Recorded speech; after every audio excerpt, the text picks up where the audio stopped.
കണ്ണൂരിൽ അടക്കാത്തോട് ജനവാസ മേഖലയിൽ പുലി ഇറങ്ങി. ഒരിടത്ത് കടുവ ഇറങ്ങുന്നു, ഒരിടത്ത് പുലി ഇറങ്ങുന്നു, മറ്റൊരിടത്ത് കാട്ടാന ഇറങ്ങുന്നു. അടക്കാത്തോട് സ്വദേശി സ്കറിയയുടെ തോട്ടത്തിലാണ് പുലി ഇറങ്ങിയത്. പുലിയുടെ ദൃശ്യങ്ങൾ CCTV ക്യാമറയിൽ പതിഞ്ഞിട്ടുണ്ട്. ആ ദൃശ്യങ്ങളാണ് പ്രേക്ഷകർ കാണുന്നത്. പുലി ഇങ്ങനെ കൂളായിട്ട് നടന്നു പോവുകയാണ് ജനവാസ മേഖലയിലൂടെ. അഭിജിത്ത് മുഴക്കുന്നുണ്ട്. അഭിജിത്ത്, അടക്കാത്തോടാണ് പുലി ഇറങ്ങിയിരിക്കുന്നത്, ജനവാസ മേഖലയാണ് ഇത്. ഏതോ റബ്ബർ തോട്ടത്തിലൂടെയാണ് പുലി ഇങ്ങനെ നടന്നു പോകുന്നത് അല്ലേ? എപ്പോൾ പതിഞ്ഞ ദൃശ്യങ്ങളാണ് നമ്മളിപ്പോൾ കാണുന്നത് അഭിജിത്ത്?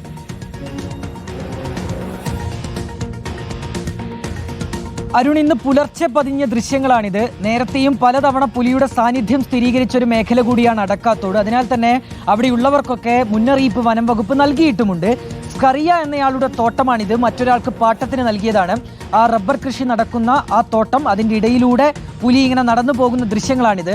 മുൻപും പലതവണ പുലിയെ കണ്ടിട്ടുള്ളതിനാൽ തന്നെ അവിടെ CCTV ക്യാമറകളൊക്കെ സ്ഥാപിച്ചിരുന്നു. അപ്പോൾ ഈ ക്യാമറകളൊക്കെ പരിശോധിച്ച് പുലിയുടെ സാന്നിധ്യമൊന്നുമില്ല എന്ന് ഉറപ്പുവരുത്തിയതിന് ശേഷം മാത്രം തോട്ടങ്ങളിലേക്ക് പോവുക എന്ന് ഇവിടെയുള്ളവർക്ക് നിർദ്ദേശം നൽകിയിട്ടുണ്ട് വനം വകുപ്പ്. അതിൻ്റെ അടിസ്ഥാനത്തിലാണ് ഇന്ന് പുലർച്ചെ ഈ തോട്ടത്തിലേക്ക് പോവുകയായിരുന്ന തൊഴിലാളി ദൃശ്യങ്ങൾ പരിശോധിച്ചത്.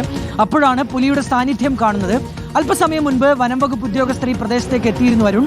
പുലി തന്നെയാണ് എന്ന് സ്ഥിരീകരിക്കുകയും ചെയ്തിട്ടുണ്ട്. വനം വകുപ്പ് പറയുന്നത് പുലി അതിൻ്റെ വഴിക്ക് പൊക്കോളും എന്നുള്ളതാണ്. പക്ഷേ നാട്ടുകാരെ സംബന്ധിച്ച് വലിയ ആശങ്കയുണ്ട്. പുലിയാണ്, അതിനാൽ തന്നെ ആ ഒരു ആശങ്ക ഏതായാലും നാട്ടുകാർക്കുണ്ട്. ആ ഒരു ഭീതി പരിഹരിക്കണം, തങ്ങളുടെ ആശങ്ക പരിഹരിക്കണം എന്നുള്ളൊരാവശ്യം നാട്ടുകാർ ഏതായാലും വനം വകുപ്പിന് മുന്നിലേക്ക് വയ്ക്കുകയും ചെയ്തിട്ടുണ്ട് അരുൺ. Okay, thank you. രാവിലെ ഈ തോട്ടത്തിലെ ടാപ്പ് ചെയ്യാൻ വേണ്ടി വരുന്ന ടാപ്പിംഗ് തൊഴിലാളികളാണ് ഈ പുലിയെ കണ്ടാലുള്ള അവസ്ഥയൊന്ന് ആലോചിച്ച് നോക്കി. അങ്ങനെയുള്ള വാർത്തകളാണല്ലോ നമ്മൾ നേരത്തെ റിപ്പോർട്ട് ചെയ്തിരിക്കുന്നത്. ജനവാസ മേഖലയിൽ പുലി ഇറങ്ങിയിരിക്കുന്നു. അടക്കാത്തോട്ടിൽ നിന്നുള്ള ദൃശ്യങ്ങളാണ് പ്രേക്ഷകർ കണ്ടത്.